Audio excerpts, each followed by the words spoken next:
আমার এক বোন ও সুইডেনে থাকে, ওর নাম হচ্ছে তনুকা। তো ও একবার বাংলাদেশে আসলো। বাংলাদেশে আসার পরে আমি ওকে এমনি অকারণেই বললাম যে তোর কাছে যদি সুইডেনের যদি কোনো নোট থাকে তাহলে আমাকে একটা দিয়ে যায়। ও আমাকে তখন একটা সুইডেনের 100 ক্রোনার একটা আমাকে নোট দিল, যেটার মধ্যে আমি দেখলাম যে খুব সুন্দর একজন রমণীর ছবি। আমি তারপরে বিষয়টা ভুলে গিয়েছিলাম। তো অনেকদিন পর আবার নোটটা যখন আমি বের করি তখন মনে হলো যে আচ্ছা এই মহিলা কে। তো ওইটাকে আমি সার্চ করে দেখলাম যে উনি একজন অভিনেত্রী ছিলেন, ওনার নাম হচ্ছে গ্রেটা গার্বো। তো তখন আমার মনে হলো যে একজন অভিনেত্রী যদি একটা নোটে আসতে পারে তার মানে বিষয়টা খুব সাধারণ নয়। তো তখন আমি রিসার্চ শুরু করলাম, ওনার গল্পটা পড়া শুরু করলাম।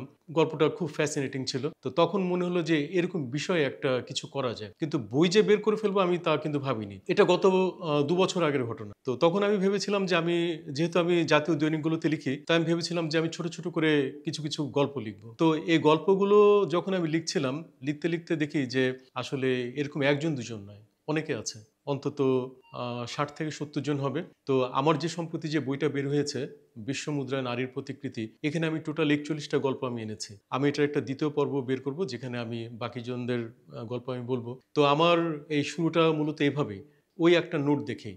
আমি যখন ডিসাইড করলাম যে আমি বিশ্বমুদ্রায় নারীর প্রতিকৃতি বইটা আমি বের করব, তো তখন আমার মনে হলো যে আমি এমন একটি তথ্য কিংবা ইতিহাস বের করব যেটা ইতিহাসের পাতায় প্রথম নারীর মুদ্রা হিসাবে পরিচিত ছিল। তো এটা খুঁজতে খুঁজতে খুঁজতে খুঁজতে আমি যেটা দেখলাম সেটা হচ্ছে খ্রিস্টপূর্ব ২৮৫-তে মিশরে রানী আর্সেনীয় দ্বিতীয়র একটি ছাপাঙ্কিত মুদ্রা ছাপা হয়, এবং সেটি সম্ভবত ছিল পৃথিবীর নারী প্রতিকৃতির প্রথম মুদ্রা। তো সেই কারণে কিন্তু আমার বইয়ের প্রথমেই আমি এই গল্পটা এনেছি, এবং তারপরে আমি যেটা পাই সেটা হচ্ছে মার্থা ওয়াশিংটনের, যেটা 1888-এ ছিল। তো এইভাবে ইভেনচুয়ালি যতগুলো গল্প গেছে কিংবা ধারাবাহিকভাবে পৃথিবীর যেসব দেশের থেকে বের হয়েছে আমি তাদের গল্পগুলো এনেছি।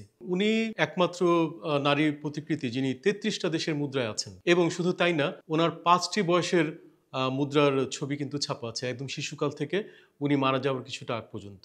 পৃথিবীর যতগুলো মুদ্রা আছে তার মধ্যে রানী দ্বিতীয় এলিজাবেথের প্রতিকৃতি হচ্ছে সব থেকে বেশি। পৃথিবীর প্রায় ৩৩টা দেশে ওনার ছবি আছে মুদ্রাতে, এবং শুধু তাই নয়, ওনার ৫টি বয়সের ছবি বিভিন্ন সময় মুদ্রাতে ছাপা হয়েছে এবং কয়েনে। এখানে সব শ্রেণীর মহিলা কিন্তু আসছে, ইভেন যারা বিপ্লবী ছিলেন এমন নারীও কিন্তু এখানে এসছেন। আমার মনে হয়েছে যে নোটের উপর তাদের যে নির্বাচন করা হয়েছিল বিষয়টা কিন্তু খুব স্বাভাবিক ছিল না, এবং তাদের বেশিরভাগই দেখা যাচ্ছে যে মৃত্যুর বহু বছর পরে কিন্তু সরকার সিদ্ধান্ত নিয়েছে যে স্বীকৃতি স্বরূপ, তার কাজের স্বীকৃতি স্বরূপ তাকে মুদ্রায় আনা যায়। এভাবেই তারা মুদ্রায় এসছেন। আপনি পৃথিবীর যদি মুদ্রার কথা চিন্তা করেন, বেশিরভাগ মুদ্রাতে কিন্তু পুরুষ শাসকরা এসছেন, কিন্তু নারীদের এখনো কিন্তু এখানে খুব কম দেখা যায়। এখানে যে শুধু সরকারের সিদ্ধান্ত ছিল বিষয়টা কিন্তু এমন নয়, অনেক সময় দেখা গেছে যে জনগণেরও কিন্তু একটা রায় ছিল এখানে যে না, ওনার আসা উচিত, সেভাবেও কিন্তু এসছে। এবং শুধু তাই না, আমি যখন এই মুদ্রাগুলো নিয়ে কাজ করতে গেলাম, রিসার্চের সময় আমি দেখলাম যে কিছু কিছু নারীর প্রতিকৃতির ডাক টিকিটও আছে, কিছু কিছু নারীর প্রতিকৃতির কয়েনও আছে। আমি কিন্তু তখন ভাবলাম যে না, এগুলোকে একটু ছুঁয়ে যাওয়া উচিত। তো তখন যতটা পেরেছি আমার চোখে পড়েছে আমি সেভাবেও তাদেরকে এনেছি।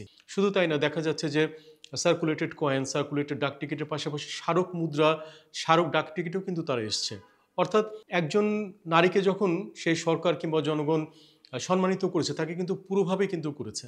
আমাদের দেশে যদি আমরা বেগম রোকেয়ার কথাই চিন্তা করি, এটা নিয়ে একটু বিতর্কিত আছে।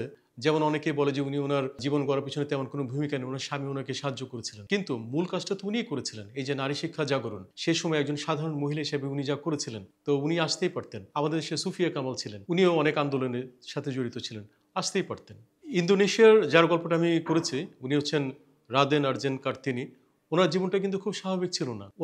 ওনাকে অনেক ত্যাগ তিতিক্ষা পার হতে হয়েছে। ওনাকে যার সাথে বিয়ে দেওয়া হয়েছিল তিনি ওনার থেকে ২৪ বছরের বড়। ১২ বছর বয়সে বিয়ে দেওয়া হয়েছিল, এবং তারও আগে তাকে ২ বছর গৃহবন্দী রাখা হয়েছিল। কারণ সেই সময় নারীদের একটা নিয়ম ছিল, বিয়ের আগে তাকে অন্তত ২ বছর গৃহবন্দী থাকতে হবে, এবং সে সবকিছু, সমাজের সবকিছু থেকে বিচ্ছিন্ন থাকবে।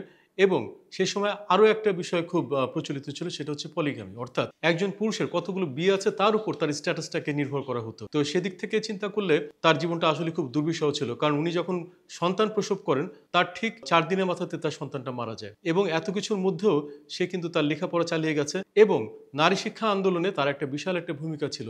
সে নিজে পড়েছে বাসায় বসে, এবং তার আশেপাশে যত নারী ছিল তার একটা লক্ষ্য ছিল যে তাদেরকে সে শিক্ষিত করবে। সে কিন্তু করেছে সেটা, যদিও সে খুব অল্প বয়সে মারা গেছেন। না, এই এক গল্পের বইয়ের মধ্যে আমি সবকিছু কভার করতে পারিনি, এটার বাইরেও আরও অনেক কিছু আছে। যেমন আমি হিসাব করে দেখেছি যে এখনো অন্তত 100+ স্টোরি করা যাবে, কিন্তু প্রত্যেকটারই যে আবার কিন্তু প্রতিটি নারী যে আবার জীবন্ত ছিল কিংবা এই নামে কেউ ছিল এমন কিন্তু না। অনেক নোটে কিন্তু এমনও নারীর প্রতিকৃতি দেখা গেছে যারা কাল্পনিক। তো আমার পরবর্তী পর্বে আমি 3টি বিষয় আনবো। প্রথম কথা হচ্ছে যে প্রথম পর্বে যে নারীরা বাদ পড়েছেন তাদের গল্পগুলো আসবে। দ্বিতীয় একটা অধ্যায় থাকবে যেখানে যে কাল্পনিক প্রতিকৃতিগুলো কেন আসছে সেটা বিষয়ে একটা গল্প থাকবে, এবং তৃতীয় অধ্যায় থাকবে যে এই পৃথিবীর বিভিন্ন নোট ডিজাইনার নিয়ে। যেমন এখানে আপনাকে একদম একটা ছোট্ট একটা উদাহরণ দিতে পারি।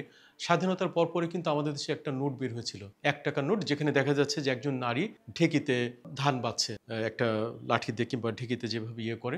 এটা ডিজাইন করেছিলেন আমাদের শ্রদ্ধেয় কেজি মুস্তফা।